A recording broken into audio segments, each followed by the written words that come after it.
Catches, puts up a three. Won't go. Rebound box. Back out to Allen. His three-pointer. Bang! Tie game with 5 seconds remaining.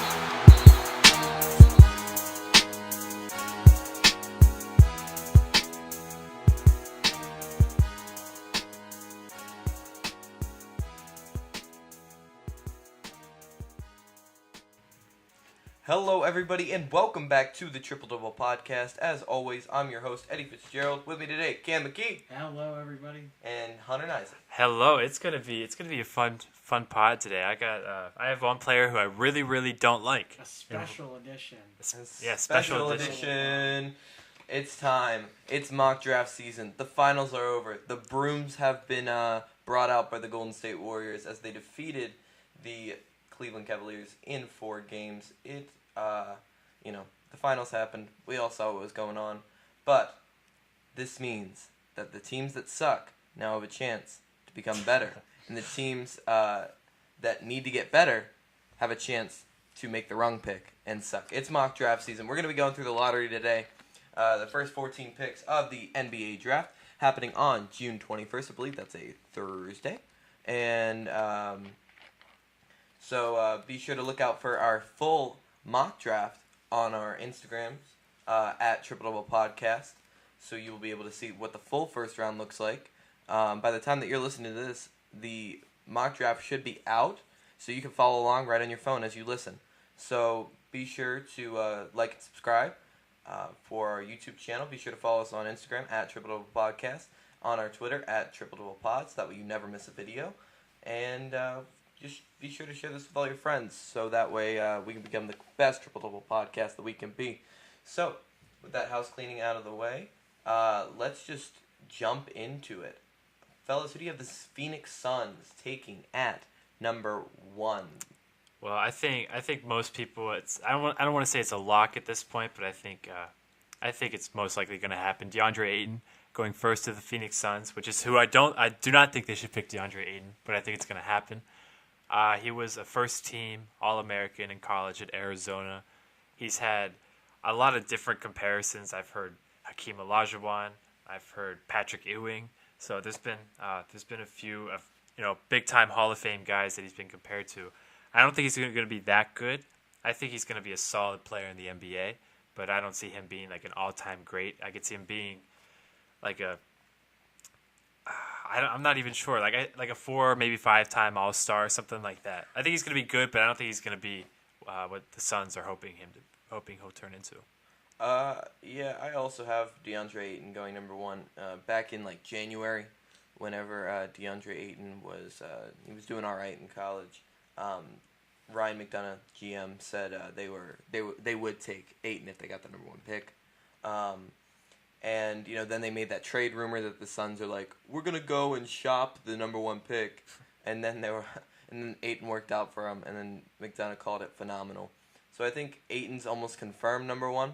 I do agree that I think you and I are on the same page that Luka Doncic should go number 1. Yes. However, the only thing that scares me with Ayton is that while he is a little bit of a better outside shooter, the big men who can't play defense, just my mind immediately goes to Jahlil Okafor. And that while he is a bit more athletic and not so heavy, he's only 250, I think that, he needs a coach that's going to be able to teach him defense and be able to, work on that side of the ball. But I don't know if he'll want to because he's the number 1 pick. He's like, you drafted me to do what I do, and he's... he'll dominate. He'll grab you like probably 15 and 10 right off the bat, and but it might hurt the team a little bit more not having that rim protection like Tyson Chandler used to have. Go ahead, Cam. Yeah, I also have DeAndre Ayton. I disagree with you that Luka Doncic should be the number 1 pick. Luka, he's the man. I'm not ready to get into this argument. But yeah, DeAndre Ayton, he wasn't a home. He's from the Bahamas, but now he's pretty much a hometown guy after going to Arizona. He doesn't want to leave Arizona. He's been very adamant about that. He wants to get picked by the Suns. He likes it there. I think it's just a good matchup for him. He can be a beast if he really wants to. He definitely has to pick up the defense, as Eddie said. But if obviously in a perfect world, he's every year not every year All-Star. But I can still see him being a pretty helpful player, even if he's not at his best. I see maybe, at least in my opinion, I see maybe like a LaMarcus Aldridge type of guy. That's kind of what I'm seeing. Mm-hmm. Like solid player. I mean, Aldridge was second team All NBA this year, so he had a really good year. But that's kind of what I'm feeling from Ayton right now. Yeah. All right. Number 2, Sacramento Kings. Probably the hardest pick within the top 5, I would say. Just because the Kings are going to do Kings things. Kings are all over the place. And, right now.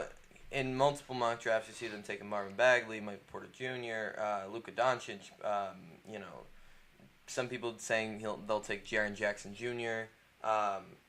But personally, I think that the Kings will surprise everybody and also nobody at the same time and take Michael Porter Jr. number 2 overall. I think that they have said that they love Harry Giles and that he's going to be the 4 of the future. Willie Cauley-Stein is already their committed 5.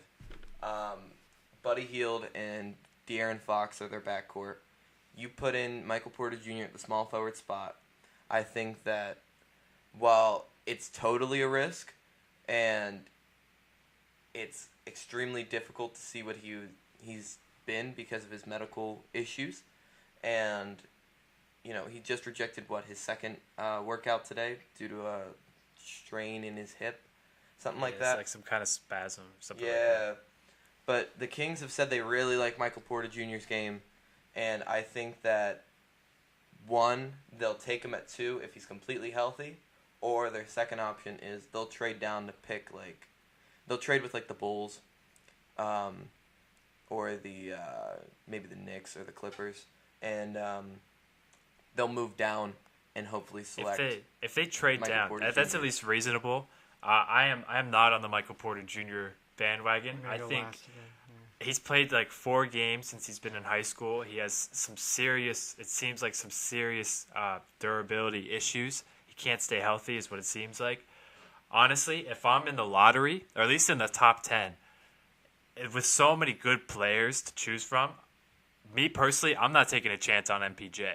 I'm not taking a single chance on him, at least in the top 10. I think the Kings, I think they're going to take Marvin Bagley, and I think they should. Well, I think they should take Luka Doncic.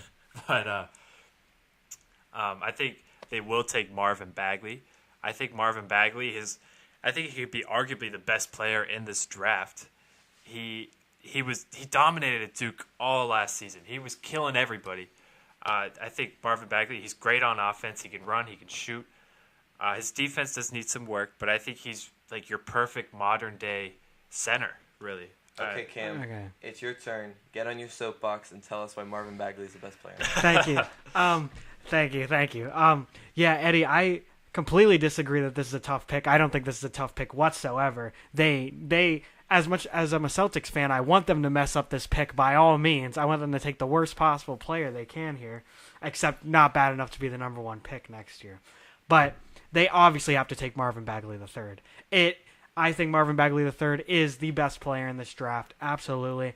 His numbers are better than Ayton. His work ethic is, in my opinion, better than Ayton. He just dominates wherever he plays. He has some things to work on, but who doesn't? Every young guy has something to work on, and I think what he has to work on is definitely something that can be fixed and can turn him into an absolute superstar. I think you can't go wrong with picking Marvin Bagley III because he's always going to give you 100% effort all the time, where you can't say that from some of these players. So that's why, honestly, I think the Kings should have no problem taking Marvin Bagley III at number 2. I agree. I love Bagley. I think he's good.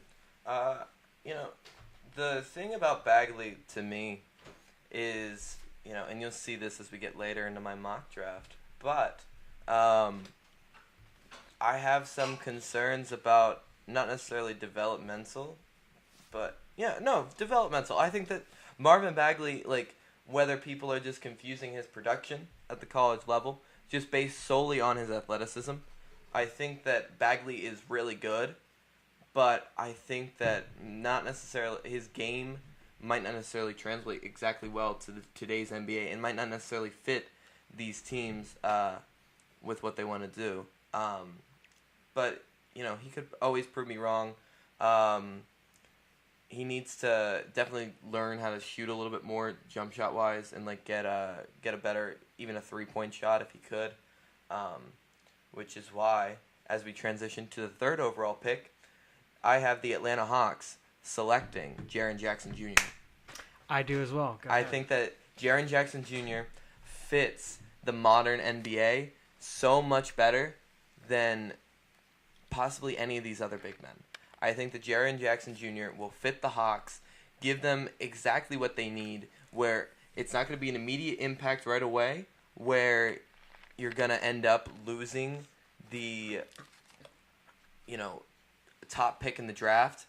They'll still probably be top 3 next year if they select Jaren Jackson, but then that means they can continue to get top picks year after year, and they'll get a player in Jaren Jackson Jr. who could develop, in my opinion, to have one of the highest ceilings in this draft, where he's the epitome of just, versatility, his physical, metrics are amazing. He's a great defender, and he is what could possibly turn into what the unicorns were. So your Joel Embiid, your Kristaps Porzingis, just smaller. He's 6'11" though, but he's great. Just versatile. I love Jaren Jackson Jr. number 3 to the Atlanta Hawks. Yep, I completely agree with everything Eddie just said. I'm hearing great things from scouts. I'm hearing great things from all over that Jaren Jackson Jr. is killing it at the workouts. I think he can turn into one of these unicorn guys. He's averaging three blocks per game in college. He's amazing verticality. He has huge arms. His wingspan is amazing. He really takes over wherever he is on the court.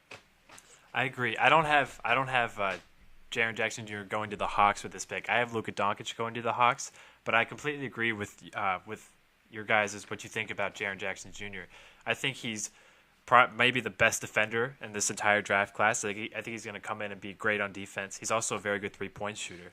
I think he's going to fit just really well with the Hawks, really well in the NBA in general. He's going to be obviously a great defensive big. He's going to protect the rim. He's going to be able to switch and guard multiple positions. And I think he's also going to be very reliable on offense. I don't know how much his offensive game will really grow, but he's going to have that jump shot, and that's all that really matters from a center at this point in time. Really good floor spacer. Yes, definitely. I think he has potential, maybe to be not the best player in this draft, but maybe just the most consistent and solid from day one. Definitely. I think that is a great analysis of Jaren Jackson Jr. Moving on to the 4th pick. Cam, who do you got the Memphis Grizzlies taking at the 4th pick? Yes, I finally gave in. I folded. I have the Memphis Grizzlies taking Luka Doncic at number 4. I'm sorry. I'm not sold yet. I'm not sold on him. There's been so many international players who are, this is the next guy. Mario Hezonja, Darko Milicic, just to name a couple. I'm just not sold on it. Yeah, he's dominating the EuroLeague. There's some great players in the EuroLeague, but there's also some really bad players in the EuroLeague. The EuroLeague's better than college basketball. I disagree. You disagree? I disagree. You're telling me... These are grown men. I disagree. I say Duke could take on Real Madrid. I'm not saying they couldn't take them on. I think they would Duke's win. Duke's a special brand. You. They've got this next coming year. They have the top 3 players in high school coming out. Are. But well, that's like saying Penn State isn't as good as the New England Patriots. Penn State basketball would get absolutely dominated by Real Madrid basketball. It would not even. Real Madrid would beat Penn State basketball by 50 points. That's because Real Madrid is one of the top teams. If you put one of the top teams of the NCAA versus one of the top teams of the EuroLeague, I'm saying the NCAA team would win. All right, what about Villanova? I think Real I Madrid think they would could. beat Villanova. Okay, No. okay. Here is, I also have Luka Doncic falling, in my opinion, to number 4. But Cam, in order to put this into somewhat of a perspective, We haven't seen him play. We have, though. We have seen haven't. him play. We haven't. Here's the deal. Players have come out of the EuroLeague, and they have been the next Dirk Nowitzki, the next, amazing European superstar. But none of these players have been playing in the EuroLeague since they were 16. Yeah. None of these players That's have prime. won EuroLeague MVP. None of these players are coming from Real Madrid, one of the top European basketball clubs. None of these players are showing, he wasn't 6'8" whenever he first came into the EuroLeague, but he started on Real Madrid from the get-go. Like, he grew. Like, he literally learned the fundamentals of basketball being, like, probably close to, like, 6 foot at 16. And now that he's 6'8" and got the wingspan and has an NBA body, like, ready, he has all the fundamentals that can lead a team. He's a 6'8" ball handler who can shoot from outside, who's also got a good off-ball and on-ball. His defensive How motor good is might the be- defense in the EuroLeague, though? His defense might be slacking a little bit, but I think he already has. I'm talking about other people defending him. But he can have... But he works on-ball and off-ball, and I think that that's something that can be utilized extremely well, regardless of where he gets taken. Because you could play him at the 2, you could play him at the 3, or if you want, you could play him as a point forward, where you put him at the 1 and put him out there. But I think if you're the Memphis Grizzlies, you have the ability to take Luka Doncic at number 4. He's going to come in, give you some, he's going to give you some points right away. He's going to give you some assists right away. And if you need to move away from Mike Conley, from Marc Gasol, you're going to be able to, start your franchise again with Doncic. And he's still going to be able to help you as you make your run for another playoff run. I don't disagree that he's a man amongst boys over in the EuroLeague, but this is the National Basketball Association. This is the top of the top. Many people have fallen from here. All that stuff you're telling me sounds exactly like a bust. So something that's just going to fall apart. Oh, he's this young prodigy that everyone has been so excited to see here. He's been playing in the EuroLeague for years. He's dominating there. That just all sounds great and dandy, but you'll never know until he actually steps on that court. You said that he's a man. I'm saying that he's a man amongst boys. This man amongst boys is 19 years old. He's playing against 25, 30-year-old men. And I think former NBA players. And I think that, the Suns signing his EuroLeague coach started to show, like, the value of Doncic, that they wanted to be able to bring him over. And I think that that was certainly a possibility inside the Suns' minds before they saw Ayton work out and saw the ability of selling DeAndre Ayton jerseys over Luka Doncic jerseys from the start. But be that as it may, the Grizzlies, I think at number 4, would be stupid not to take. They need a wing too. They've been desperate for a wing for what? years. Chandler Parsons isn't gonna. He's not 8 points a game, $95 million. Yeah. I won't be sold until I see him. I'll be the first one to tell you if he kills it on the floor. I'll be the first one to say I was wrong, but I'm not sold. And I cannot be sold until I actually see him in the league. And I think that's a very fair thing to say. I agree. I think it's fair. I mean, it's tough to come. I mean, it's tough to evaluate, international players, but I think Doncic is special. I think fundamentally too, at his age, he's phenomenal. I think he's a great shooter. His defense needs work, but he's a ball handler, a playmaker, shooter, passer. That's fine. We'll move on. He's going to be great. That's all I have to say. Moving on to the 5th pick. Hunter, who do you got the Dallas Mavericks taking at number 5? 5th pick, I have Mo Bamba, and I think Mo Bamba is kind of. I think he's going to take a really big step. I think this past year at Texas, there were times where he looked a little. Not lost, but like uncomfortable. It seemed like playing college basketball. It just didn't seem right for him to be there. But he's been working with Drew Hanlon, who also worked with Joel Embiid, and we've seen what Joel Embiid has turned into. Hanlon's fantastic. I think Mo Bamba. I think he's better than DeAndre Ayton. I think he's going to be better than DeAndre Ayton. He's a great rim protector. I think he has the longest or the biggest wingspan of any potential draftee ever.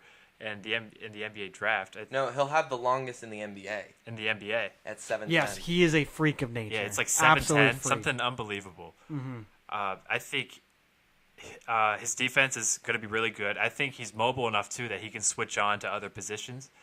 His offense will need some work, but I think that'll come with time. And I think we're gonna see a much bigger step from him offensively this in his rookie season than what we saw when he was at Texas University. But I love Mo Bamba. I think he's gonna be great. I think he's gonna be great for the Mavs. He'll learn a little bit from Dirk, which I think will help him a lot too. And I think Dennis Smith could be. I'm not big on Dennis Smith, but I think Mo Bamba is going to be really good. I think Dennis Smith is really good. I think that, personally, because of the way that my mock draft sort of finished out and like it ended up that the Dallas Mavericks, I was torn between taking Mo Bamba at 5 or Marvin Bagley at 5. I think that just with Bagley's athleticism, mixing that with Dennis Smith Jr.'s athleticism and sort of his ability to stretch the floor a little bit. Mo Bamba can also stretch the floor, but there's a question on like how far he'll be able to go instead of just being a rim runner. But I think if I'm the Dallas Mavericks and Marvin Bagley and Mo Bamba are on the board, I'm taking Marvin Bagley, just for the potential of like just super athletic, bigs that Bagley. It's a question on how far he can shoot and if he can develop that 3-point shot. I think having Dirk there will also help him, like as that. Starts to mentorship and he starts to pass the torch down. I think a Bagley and Dennis Smith Jr. combination could be absolutely deadly, in terms of just lobs, defensive intensity, running up the floor, and just turning it into an ultimate victory for the Dallas Mavericks with this pick. Go ahead, Cam. Tell us what you got. Yeah, I also have Mo Bamba with Hunter. He's just a freak. He does have to work on his just like his trying. In all words, he just needs to try a little harder. Texas was kind of a weird situation. He kind of had to carry the team, and he didn't want to carry the team. It was an awkward fit. Yeah. So, but I think when he's not gonna have to be the star of the team. I think he's really gonna like turn into something that's crazy. I think he could be one of the all-time blockers of all time. I agree. Yeah, I mean with a 7'10" wingspan, yeah. It'd be kind of hard not to. But Cam, the Orlando Magic have the 6th pick in the draft. Who do you think they end up going? Yeah, I think they're not going to be able to resist taking Michael Porter Jr. here at number 6. Very worried. I'm very worried about this injury. If it's coming back, but you never know. Hunter's not a big fan of him. Oh, I can't. No, it's not going to happen. Yeah, but I think if his injury stays away and he gets some good like professional medical attention, he could be fine. I don't think he'll ever be the player he was supposed to be. He came into college being the absolute number 1 pick of the draft. Like Definitely. There was no way he wasn't going to be the number 1 pick, and this injury has really hurt him. And I think. The back is a scary thing. Yeah, I think it's a scary scary thing. The back injury is a scary thing, regardless of what position you play. But I think the Magic are not going to be able to resist. Could you see potentially MPJ taking this next year off, like kind of like what Ben Simmons did, and just working on his game? We're not sure how healthy he really is. I think it's up to the Magic. It'll be the team's choice. Mm-hmm. Personally, I don't think the Magic will take Mo Bamba, who I think is the best player available at this point in the draft. I think that they'll take Trae Young. I think the Magic to Trae Young, ratio. Like, Trae Young is just such a Magic pick. It really is. Where he's where they'll be, hopefully being able to pick somebody who they think will blossom to whatever. But ultimately, Trae Young will come in, shoot the lights out. I don't know how great of an NBA point guard he'll be, but he might be a guy who could space the floor, do well. He turns the ball over way too much, which is a typical Magic point guard pick. Definitely. At least he can shoot, unlike some of the most recent Magic point guards. They're not willing. Whenever they pay players money, I think that they just feel like a certain attachment or commitment to them, and I think that commitment to Nikola Vucevic is just they won't take Mo Bamba. And I feel like that's really sad because Aaron Gordon and Mo Bamba could be one of the scariest front courts in the NBA. But I think that Magic taking Trae Young is just a typical Magic pick, and I think Trae Young's going to be decent. I don't think that he'll be at the level of a Mo Bamba. I agree. Actually, I have Jaren Jackson Jr. falling to 6 for the Magic. I originally had him at 3, but I think the Hawks just wouldn't be able to not pass on Doncic. But if he does fall to 6, I think I expressed this to Eddie not that long ago. I don't think I told Cam about how I've been in love for the last 2 years with the Milwaukee Bucks and their potential of just switching everything and everybody being like 6'7" and bigger and all being able to guard each other. If they take Jaren Jackson Jr., so they have Jaren Jackson Jr., great defender, can switch onto multiple positions. Aaron Gordon, pretty good defender, can switch onto multiple positions. Jonathan Isaac proved that he's a very good defender in his rookie season, can switch to multiple positions. They're on their way to like Brad Stevens' dream right there. Just everybody switches, and Cam, you have to agree with that. That'd be fun. If Brad Stevens was the coach of the Magic, he would make that work. I agree. I like Brad Stevens. I'm glad you're giving him credit for the positionless team. Yeah, I don't think Jaren Jackson would fall that far. No, that's the only problem with I'm skeptical about it, but I feel that with Doncic, and I think the Grizzlies will end up taking MPJ. But anyways, let's move on. Number 7, Eddie, who do you have going to the Bulls? Number 7, I have going to the Bulls. I have Mo Bamba actually going to the Bulls, and I feel like after I saw the Magic not taking Mo Bamba, and I started to think about Mo Bamba to the Bulls just a little bit more, the more I loved it. You know, you got athleticism and a little bit of shooting in Zach LaVine. Chris Dunn doing okay things at the point guard position. Still needs a little bit of work, but I think that he could turn into a decent one. You got Lauri Markkanen, who made some great strides this season, as not many people thought that he would. I think we all hated Lauri Markkanen. Whenever they did, yeah.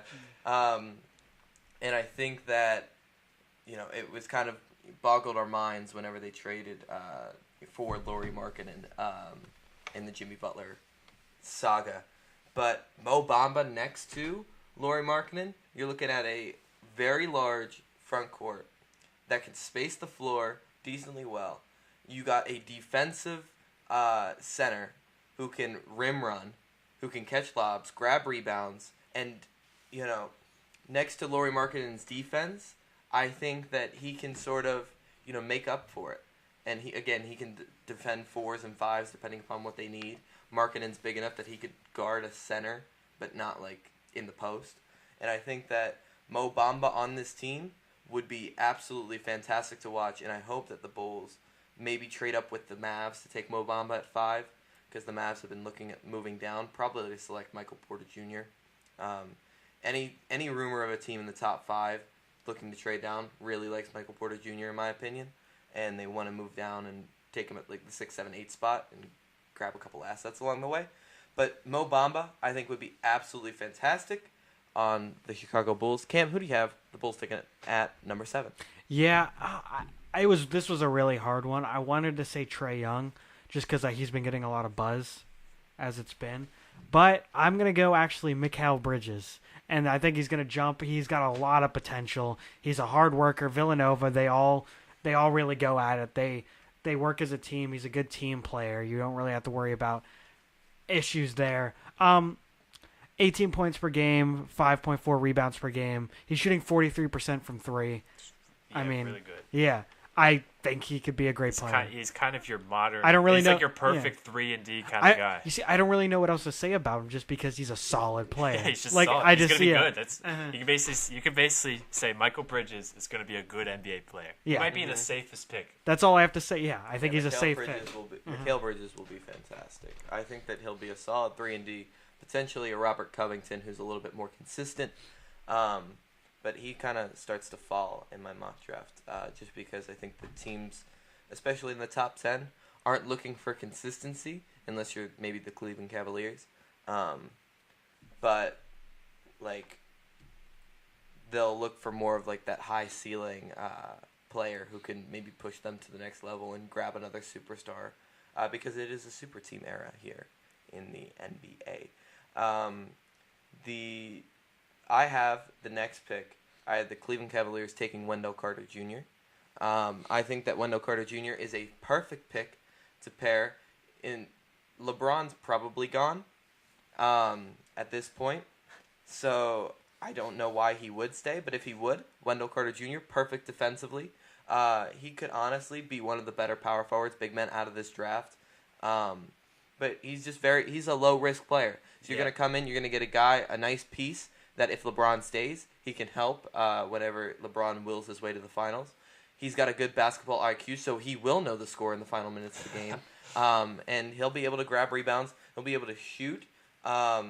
He needs to work a little bit on his, I would say, athleticism. He's not, slow, but he's not crazy athletic. He's average athletically. Yeah, he's a really safe pick.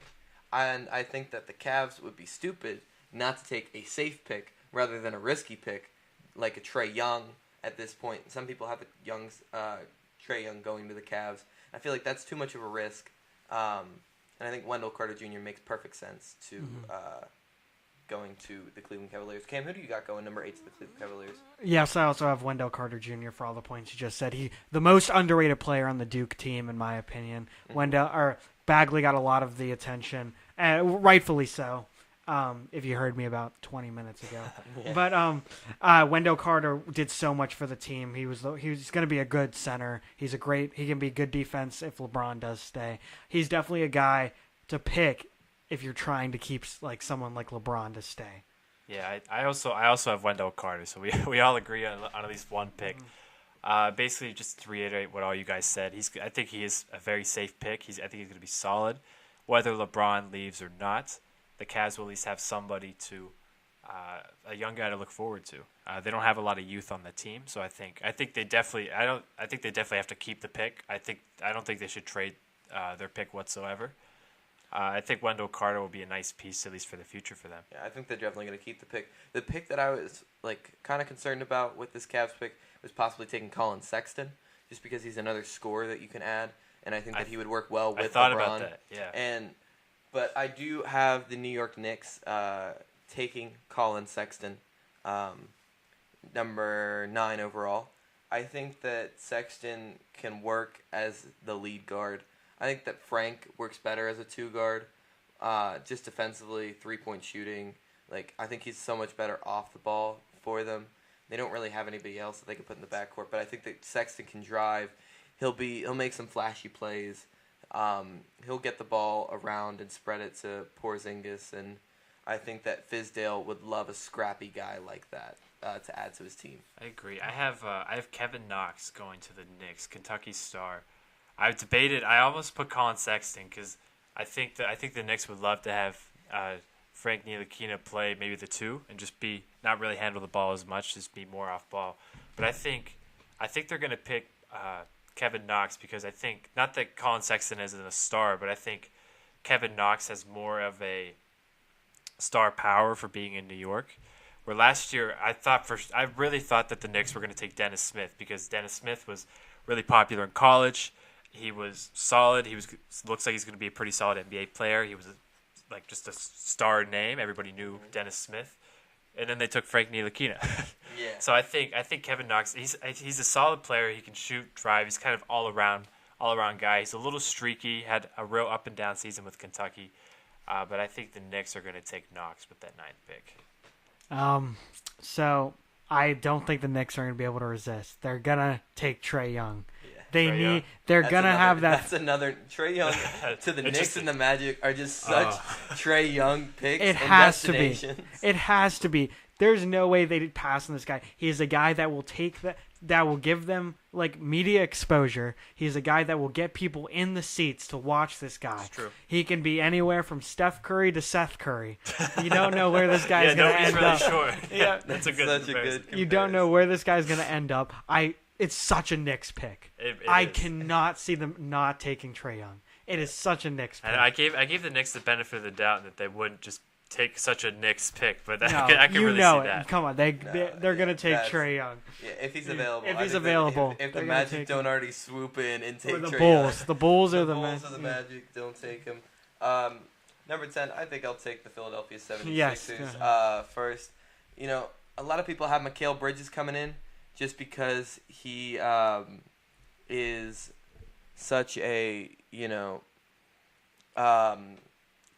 great 3-and-D player who they can kind of replace Robert Covington with. I think that possibly that could be the pick. Villanova, great guy, as we said before. He'll be an immediate contributor, filling out that wing position. But I don't see it. I see the Philadelphia 76ers taking Lonnie Walker to immediately contribute to the Sixers. I think that he could be a guy who comes in and has great potential defensively, offensively. I think that he can do absolutely everything on the floor, and it should be noted that he's a Reading guy from Pennsylvania. He's a hometown kid, and he would absolutely love to go to the Sixers, and I think that that's something that shouldn't be overlooked. I think Mikal Bridges makes sense, but I think Lonnie Walker's the pick to get them that next level of basketball that they need, especially at the wing position. See, I disagree. I'm not a big Lonnie Walker guy. I think the Sixers are going to take Michael Bridges. I think Bridges will Mikal Bridges, my bad. I think Bridges is just the absolute perfect fit for Philly. Philly, I know they're looking at, obviously, LeBron, but they're also looking at a guy like Paul George, who would fit just really well off ball for Philly, and I think Mikal Bridges would fit really well off ball for them as well. He's a great shooter. He improved his 3-point shooting each year he was at Villanova. Mm-hmm. He's a proven defender. He's going to be, at least what I think he's going to be a really solid player from the get-go for many years for them. I'm not big on Lonnie Walker because everybody. I understand he has great upside. He's athletic, he can shoot, has defensive potential, but I think he just reminds me of Andrew Wiggins, and I can't get away from that. Andrew Wiggins, his work ethic isn't great. We just got a notification saying that Jimmy Butler is really frustrated with Andrew Wiggins and his work ethic. Mm-hmm. I think I'd rather take, at least for the Sixers who are contending now for a championship at this point. If I was them, I'd take the safer guy who we're pretty sure is going to be a very solid player in the NBA who will fit their system very well, rather than the guy who may take 3 or 4 years to really blossom into what he potentially can be. Yeah, don't get me wrong. If the Sixers end up taking Mikal Bridges, I will be happy. I'll be pleased. I think that coming off the bench or even starting whenever Covington's not doing what he needs to be doing, or if they can't bring back J.J. Redick, even starting him at the 2, possibly, because he can defend multiple positions. I think Mikal Bridges could definitely be a great guy on the Sixers. I just think that it makes more sense right now because regardless of where the free agency shakes out, if you don't get LeBron or you don't get Paul George, why not be able to have the guy who potentially will turn in to the next Paul George? And when the Kings are so bad that they'll get the number 1 pick next year, the Sixers end up getting the number 1 pick. Whenever the Sixers get the number 1 pick, they'll be able to draft another superstar, and hopefully he won't change his shot and then get a shoulder injury and then be out for the rest of the year. They could replace him with Cam Reddish. Since I already have the other Bridges gone. I will be taking the other Bridges for the 76ers and taking Miles Bridges from Michigan State. This guy stayed an extra year at Michigan State because he wanted to win a title. Didn't work out for him, but that obviously shows he wants to win, and he's going to do whatever it takes to get to win. And I think he's got a lot of potential. He was pretty good on the Michigan State. He was definitely the team leader. I think he could fit in well with that hardworking 76ers team. Mm-hmm. Yeah, I like Bridges, and I guess if we can transition into the Hornets pick, that's where I have Miles Bridges going 11 to the Hornets. Like you said, he stayed second year at Michigan State, and a lot of people were surprised he was going to be a lottery pick last year. He probably would have gotten picked higher last year than he will this year, but this year's there's just so many good players to choose from. I do really like Miles Bridges. I think he's a lefty. I think, like Cam said, I think he really showed that he wants to win, which I think is important in the league. He's not as money hungry as some guys are. He's just a solid ball player. He can get to the bucket. His 3-point shooting needs a little bit of work. His form's a little funky, a little goofy, but I think he can get there within a couple of years. And the Hornets are in a weird position. They're almost in that position where you don't want to be. Like They're in no man's land. Yeah, they're not like bad enough to just tank because they have Kemba Walker. Dwight Howard had a really nice season, but they're not in a position to really compete. Make the playoffs. Yeah, they'll be if Even they make in the playoffs. East, they didn't make the playoffs. Yeah, if they do make the playoffs, they'll probably be no higher than like a 7 seed.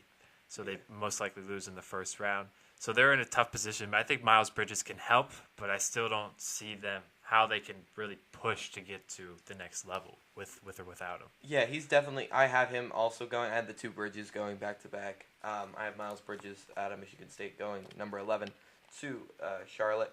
I think that he can work in that positionless style of basketball where he can, play the 3 in a regular offense and a 4 in a small ball offense.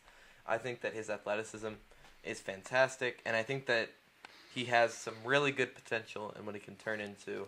And I think that's all Charlotte really needs right now is just somebody who might turn into somebody. So this Hornets pick was actually really tough for me. It's, in my opinion, it's Kevin. If Kevin Knox is on the board, he's going to be taken. But I actually did not have him picked here in the mock draft. I have the Hornets taking Collin Sexton. I think Collin Sexton is actually pretty underrated. He didn't get a lot of media exposure until the tournament, like the SEC tournament. He's a very good ball handler just because he goes to Alabama. You don't hear much about him. I think he's a really good underrated player. I think the Hornets see that. They're not committed to Kemba. They're very flip-floppy on what they're going to do with him, so they may take him. But I may change my mind and say Kevin Knox would go to the Hornets as well. Yeah, I like Sexton as well. I think Sexton, he almost kind of reminds me of just a better version of De'Aaron Fox a little bit, like a more polished version. I have Sexton going 12 to the Clippers, which I think would be great for the Clippers. The Clippers are they're in a really good position. They have a lot of like decent players. Like they're good enough to possibly make the playoffs, but they can. I believe they have a little bit of cap room, and they can also trade away some of these pieces. And I think if they do pick Collin Sexton, I think he might just help them go to the next level as well. I'm really big on Sexton. I think that it's certainly a possibility that Sexton could fall to the Clippers. However, I do have Mikal Bridges going number 12 to the Clippers. And you just do 12 and 13 together. Yeah, we'll do 12 and 13 together. I have the Clippers taking who did I just say? Mikal Bridges and Robert Williams. I think that they need some guys who will sort of fill in what they need. They have Danilo Gallinari, but I think what's going to happen is they'll probably move one of these picks unless there's 2 guys that they really want who have really good potential. I think that teams who are looking to contend, like the Spurs possibly, because Kawhi Leonard's probably out of town at this point, will look to move up probably to 12 if Mikal Bridges is there. I think that you have teams like the Wizards, the Suns again could take a Bridges just for that 3-and-D help. The Timberwolves, the Utah Jazz, all players who will be injured, all teams who are looking to contend, who are very interested, or who wouldn't be interested in Mikal Bridges. And then Robert Williams, he's a bit of a risk, but he's also high reward.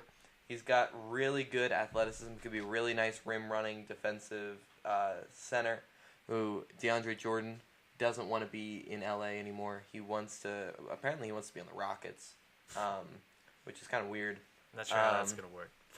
But Williams, I think, is really cool. He did shoot 47% from the line in college, which is a little bit iffy. Not good. And yeah, I think not very good. And I think that could definitely hurt. But I think he'll definitely have that ability to sort of, take in that role of DeAndre Jordan without necessarily becoming DeAndre Jordan right off the bat. And I think that they easily could trade both of these picks. I think that they could start to acquire more assets, being 12 and 13, or they could just trade one. But I think they'll end up trading 12 because it's a better position, and they'll know who they want at 13 rather than waiting. So who do you guys have? We'll go with Cam. Cam, you're going to wrap us up with the first of the last pick of the lottery. Who do you have the Denver Nuggets taking? Yeah. Just before, I have Lonnie Walker the fourth and Kevin Knox being taken by the That's right. Clippers. Yeah. Which fine. No, we already talked about both of them. So for 14 with the Denver Nuggets, I have them taking Robert Williams right after the Clippers. Yeah, a lot of upside. I know. I'll let Hunter talk about him more because I know he has him here as well, and he loves Robert Williams. But that's who I'm going with, and I think it's going to be a great draft. Yeah. Definitely. I have, for the Clippers, the 13th pick, I also had Zaire Smith going there as well from Texas Tech. But for the Nuggets, I really, really went back and forth on this because the Nuggets have a lot of pieces. I really wanted to put, I had Lonnie Walker going to the Nuggets at first. But then I thought about it a little bit more. He would be kind of him, Gary Harris, Jamal Murray. None of those guys can really play the three. They're just not big enough to play the three. And so I looked, and Paul Millsap, I think he's just a temporary guy there. So I think Robert Williams would eventually come into play for the Nuggets within a couple of years. I was never really sure about Robert Williams until I saw him just absolutely dominate North Carolina in the NCAA tournament. And then you just knew from there. He is kind of like your run and jump center. Defensively, he has good defensive potential. Offensively, he's really just he can dunk. He doesn't have a lot of touch around the rim, but I think that could come with time. He does need to work on the free throw line because he's a sub 50% free throw shooter, which is not what most teams are looking for. But I think he has a lot of upside, which I know I talked about how I don't love upside, but I think he potentially could. On the Nuggets, it works. I think the Nuggets need another piece to be able to contend. Yeah, I think he can help them short term and long term. So I'm a big Robert Williams guy. Which is why you mentioned that they don't really have a pure three. I have Kevin Knox falling all the way to the end of the lottery at number 14, going to the Denver Nuggets. I think that Knox can really just sort of create his own offense. He's really good off the dribble, and I think that he can get by people. He can do some of those backdoor cuts. I think that him and Jokic together, with Jokic's playmaking ability, could be absolutely incredible with him running to the rim, backdoor cuts, be really awesome. He needs to get a little bit bigger. He's only 215 pounds, so he's kind of a thin guy, and I don't know how he'll translate right away to the NBA. But I think that you put a starting lineup with Jamal Murray and Gary Harris and Kevin Knox out there with Jokic being your not necessarily primary ball handler, but you give Jokic the ability to assist a lot more and play make. I think can be something that can be really valuable with Kevin Knox and Paul Millsap out there at the 3 and the 4. He's also a guy who could come in right away and give you some points, which the Nuggets need to get into the playoffs at this point. If they're not, next season, it has to be the year, or else they're going to have to start shopping. Because I think Millsap was only on a 3-year deal, so he'll be an expiring contract. And they've got to keep Jokic happy, or else bad things in Denver are about to happen.